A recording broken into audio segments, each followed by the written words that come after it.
The Phoenix Police Department is requesting activation of the EAS for a confirmed abducted child. Please be on the lookout for a white 2010 Chevy Avalanche license plate check P-O-3-2-L out of the report.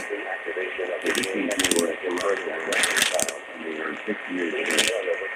The victim died at the approximately 4:50 with brown hair brown eyes.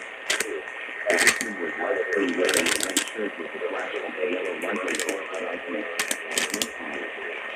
The suspect's name is Alfonso Romero Harvey, 36 years old. The suspect is a Hispanic male adult and is 5'160 pounds, black hair, brown eyes. No symptoms. They have 18 tattoos for unknown where or what they are. The suspect was last seen wearing unknown clothing.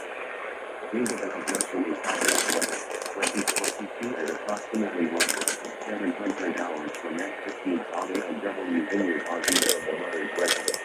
The subject's vehicle was spotted in Crane, Nevada on the I-15 northbound at approximately $1,600 today, August 12, 2022.